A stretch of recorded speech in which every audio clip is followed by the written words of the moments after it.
বন্ধুরা, একজন রাষ্ট্রপতি নিজের দেশের মরুভূমিতেই 2 লক্ষ সাপ ইচ্ছে করে ছেড়ে দিয়েছেন বলে যদি আমি তোমাদের বলি, তাহলে তোমরা কি ভাববে? এটা কি পাগলামো, অদ্ভুত চিন্তা, নাকি পৃথিবী এখনও পুরোপুরি বুঝতে পারেনি এমন এক মহান দূরদর্শী চতুরতা? 2026 সালের শুরু। উত্তর বুর্কিনা ফাসোর সাহেল অঞ্চল 45 ডিগ্রি তীব্র গরমে পুড়ছে। এই বালির মরুভূমিতে বাতাসও যেন পুরোপুরি থেমে গেছে। ঠিক তখন সামরিক ট্রাকের এক লম্বা ক্যারিভ্যান সেই নির্জন মরুভূমির ভেতর এসে থামল। স্টিলের কন্টেনার সাবধানে নামানো হলো। আকাশে ড্রোন ক্যামেরা নীরবে ঘুরছে। সৈন্যরা একটা বৃত্ত তৈরি করে দাঁড়ালো। তাদের মাঝখানে দেশের রাষ্ট্রপতি ইব্রাহিম ট্রাবরে শান্তভাবে দাঁড়িয়ে। মুখে কোনো উত্তেজনা নেই, একেবারে শান্ত। চোখে শুধু এক অদ্ভুত দৃঢ় বিশ্বাস। কোনো উত্তেজনাপূর্ণ ভাষণ নেই, কোনো বড় জনতা নেই, শুধু বিশাল বালির সমুদ্র আর এক সাহসী সিদ্ধান্ত। একটা ইশারায় কন্টেনারের তালা খুলে গেল। সঙ্গে সঙ্গে সেই মরুভূমির মাটি নড়ে উঠল। হাজার নয়, লক্ষ লক্ষ সাপ বালির উপর ছড়িয়ে পড়ল। এক মুহূর্তের জন্য মনে হলো মাটি যেন জীবন্ত হয়ে উঠেছে। কিন্তু আশ্চর্যের ব্যাপার, তাদের মধ্যে কোনো বিশৃঙ্খলা নেই। তারা ছড়িয়ে ছিটিয়ে যায়নি, সোজা বালির ভেতরে ঢুকে অদৃশ্য হয়ে গেল। মাত্র কয়েক মিনিটের মধ্যে সব আবার শান্ত হয়ে গেল। কিন্তু বিশ্বের মিডিয়ায় ঝড় উঠে গেল। CNN এটাকে শতাব্দীর সবচেয়ে বিপজ্জনক পরিবেশ পরীক্ষা বলে বর্ণনা করল। BBC প্রশ্ন তুলল, এটা কি প্রকৃতিকে অস্ত্র বানানোর চেষ্টা? ইউরোপের খবরের কাগজগুলো বোল্ড হেডলাইন দিল, সাহেলে সাপের বাহিনী। সোশ্যাল মিডিয়ায় নতুন নাম ভাইরাল হয়ে গেল, সাপের রাষ্ট্রপতি ট্রাবরে। কিন্তু ট্রাবরে ক্যামেরার দিকে তাকিয়ে স্পষ্ট আর দৃঢ় কণ্ঠে বললেন, তোমরা যেটাকে ভয় পাও সেটাই আমাদের ভূমিকে রক্ষা করে। এখন আমাদের ভাবতে হবে, কেউ কেন এমন অসাধারণ ঝুঁকিপূর্ণ পদক্ষেপ নেবে? সাহেল অঞ্চল বছরের পর বছর ধীরে ধীরে মরে যাচ্ছে। ইঁদুরের সংখ্যা নিয়ন্ত্রণের বাইরে চলে গেছে। ফসল মাটির সমতল থেকে একেবারে পরিষ্কার করে খেয়ে ফেলছে। কীটনাশক মাটির সার কেড়ে নিয়ে তার স্বাভাবিক শক্তিকে নষ্ট করেছে। শিকারী প্রাণীর প্রজাতি প্রায় বিলুপ্ত। প্রকৃতির ভারসাম্য একবার নষ্ট হলে মানুষকেই প্রথম দাম দিতে হয়। সরকার স্পষ্ট বলেছে, এই সাপগুলো কারো শত্রু নয়। এরা আমরা নিজেরা যে ভারসাম্য নষ্ট করেছি তাকে আবার ফিরিয়ে আনতে সাহায্য করে। কিন্তু এখানেই গল্প বদলাতে শুরু করল। প্রতিটি সাপের ভেতরে একটি অত্যন্ত ছোট মাইক্রোবায়ো সেন্সর সাবধানে লাগানো হয়েছে। সেটা চালের দানার চেয়েও অনেক ছোট। সেই সেন্সর মাটির আর্দ্রতা, তাপমাত্রা, মাটির নিচের সূক্ষ্ম নড়াচড়া সব সময় রেকর্ড করছে। সেই তথ্য সরাসরি রাজধানী ওয়াগাটুগুর নিয়ন্ত্রণ কেন্দ্রে চলে যাচ্ছে। সেখানে ডিজিটাল স্ক্রিনে পুরো মরুভূমি নানা রঙে ঝলমল করছে। মনে হচ্ছে মাটি নিজেই জীবন্ত হয়ে কথা বলছে। প্রথম দুদিন সব কিছু স্বাভাবিক দেখাচ্ছিল, কিন্তু 48 ঘন্টা পর হঠাৎ শত শত সেন্সর একসঙ্গে অফলাইন হয়ে গেল। একটা ক্লাস্টার পুরোপুরি অদৃশ্য, কোনো সিগন্যাল নেই, কোনো নড়াচড়া নেই। সাপগুলো যেন কোনো অদৃশ্য পথে ঘুরে গেছে। প্রকল্পের প্রধান বিজ্ঞানী ডক্টর আভা কাবরে স্ক্রিনের দিকে তীব্রভাবে তাকিয়ে স্তব্ধ হয়ে গেলেন। সাপের চলাচলের প্যাটার্ন খুবই অদ্ভুত।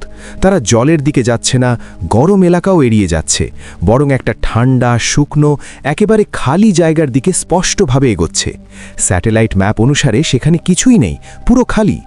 ডক্টর কাবরে ধীরে ধীরে বিস্ময়ের সঙ্গে বললেন, এরা কিছু খুঁজছে, কিছু আবিষ্কার করার চেষ্টা করছে। সেই রাতে সোশ্যাল মিডিয়া পুরোপুরি জ্বলে উঠল। কেউ বলল বায়োলজিক্যাল অস্ত্র, কেউ বলল রাজনৈতিক স্টান্ট, কিন্তু নিয়ন্ত্রণ কক্ষে আসা তথ্য কোনো স্টান্টের মতো লাগছিল না। তৃতীয় দিন সকাল 3:17 সব অফলাইন সেন্সর একসঙ্গে আবার সক্রিয় হয়ে উঠল। সেই সময়ের প্যাটার্ন সব বিজ্ঞানীকে চমকে দিল। সাপগুলো বৃত্তাকারে ঘুরছে, শত শত কিলোমিটার জুড়ে একটা নিখুঁত সর্পিল আকৃতি তৈরি হয়েছে। মাটির নিচে কিছু যেন ধক ধক করে ধুকছে। ডক্টর কাবরে ফিসফিস করে বললেন, মরুভূমি খালি নয়, তার নিচে কিছু আছে। হয়তো সেই প্রথমবার পৃথিবী বুঝতে পারল, এটা শুধু সাপের গল্প নয়, এটা বালির নিচে শতাব্দীর পর শতাব্দী ধরে চাপা পড়ে থাকা এক প্রাচীন রহস্যের গল্প। সেই তৃতীয় দিন সকাল 3:17 সব সেন্সর আবার একসঙ্গে সক্রিয় হলো। নিয়ন্ত্রণ কক্ষে পুরো নীরবতা নেমে এলো। স্ক্রিনে দেখা দৃশ্য কোনো স্বাভাবিক চলাচলের মতো নয়। শত শত কিলোমিটার জুড়ে সাপের অবস্থান এক অসাধারণ জ্যামিতিক প্যাটার্ন তৈরি করছে। সর্পিল, পূর্ণ বৃত্ত, তারপর সোজা রেখা, যেন কোনো অদৃশ্য প্রাচীন মানচিত্র অনুসরণ করছে। ডক্টর আভা কাবুরে জুম করে দেখলেন, ওপরের তাপমাত্রা স্বাভাবিক, মাটি শুকনো, কিন্তু মাটির 12 থেকে 18 মিটার গভীরতায় আর্দ্রতা স্পষ্টভাবে রেকর্ড হচ্ছে। এটা একেবারে অসম্ভব। তিনি ধীরে ধীরে বিস্ময়ের সঙ্গে বললেন, এই অঞ্চল দশকের পর দশক ধরে পুরোপুরি শুকিয়ে গেছে, এখানে জল কিভাবে থাকবে? ঠিক সেই সময় রাজধানী ওয়াগাডুগুতে উচ্চপদস্থ কর্মচারীদের কাছে এমার্জেন্সি কল গেল। ইব্রাহিম ট্রাভরেকে ঘুম থেকে তোলা হলো। তাকে শুধু একটা বাক্য বলা হলো, তারা কিছু আবিষ্কার করেছে। কয়েক ঘন্টার মধ্যে রাষ্ট্রপতি নিজে নিয়ন্ত্রণ কেন্দ্রে পৌঁছলেন। স্ক্রিনে ঝলমল করা সেই অসাধারণ প্যাটার্ন দেখে জিজ্ঞাসা করলেন, এটা কি জল? বিজ্ঞানীরা উত্তর দিলেন, তথ্য সঠিক হলে হ্যাঁ, কিন্তু এটা সাধারণ জলস্তর নয়, এটা খুব প্রাচীন জলপ্রবাহ হতে পারে। এই একই অঞ্চল স্যাটেলাইট সার্ভেতে পুরো খালি বলে ঘোষণা করা হয়েছিল। আন্তর্জাতিক সংস্থাগুলো এটাকে অনুর্বর, কোনো কাজে লাগে না এমন জমি বলে উড়িয়ে দিয়েছিল। কিন্তু এখন সাপের মাইক্রোসেন্সর নিচে অন্য গল্প বলছে। সেই সকালে ড্রোন পাঠানো হলো। থার্মাল ক্যামেরা বালির নিচে ঠান্ডা সরু রেখা দেখালো, স্নায়ুর মতো ছড়িয়ে পড়েছে।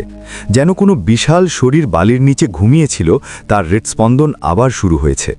কিন্তু এই খবর বাইরে লিক হতেই আন্তর্জাতিক মিডিয়া আবার তোলপাড় শুরু করল।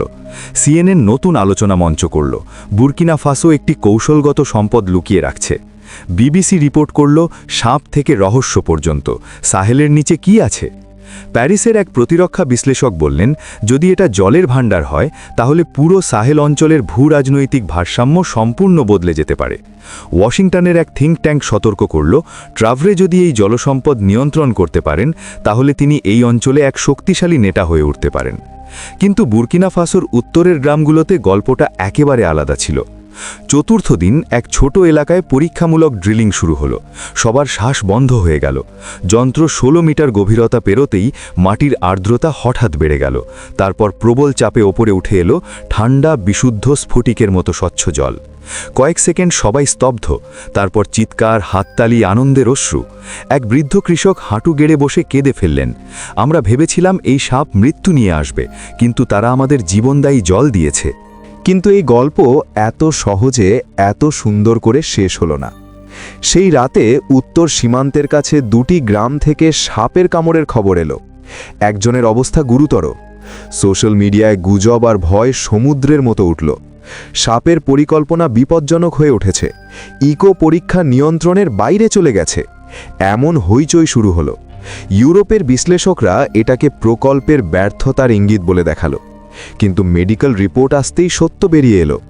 কামড় দেওয়া সাপ তাদের ছাড়া প্রজাতির মধ্যে পড়ে না, সেটা সেখানে আগে থেকেই থাকা স্থানীয় বন্য সাপের জাত। তবু ভয় সত্যের চেয়ে সব সময় দ্রুত ছড়ায়। রাজধানীতে ছোট ছোট প্রতিবাদ শুরু হলো। কেউ প্রশ্ন করল, জল পাওয়া গেলে তার নিরাপত্তা কোথায়? মানুষের নিরাপত্তা কি হবে? সেই সন্ধ্যায় ইব্রাহিম ট্রাওরে লাইভে ভাষণ দিলেন। কোনো স্টুডিও নেই, তিনি সেই ড্রিলিং সাইটের কাছেই দাঁড়িয়ে। পেছনে জলের অস্থায়ী ফোয়ারা বইছে। ভেজা মাটি মুঠোয় ধরে আবেগের সঙ্গে বললেন, এতদিন এই ভূমি নীরব ছিল, আমরা ভয়ে পালিয়ে যাওয়া বেছে নিয়েছিলাম। আজ আমরা সেই ভয়ের মুখোমুখি হয়েছি।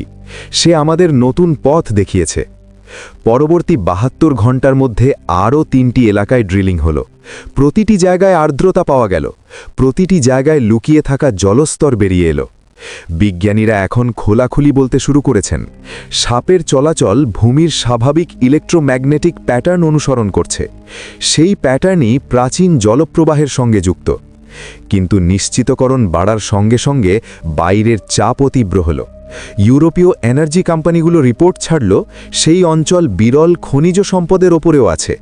হঠাৎ প্রশ্ন বদলে গেল, এটা শুধু জল নাকি নিচে আরও সম্পদ আছে?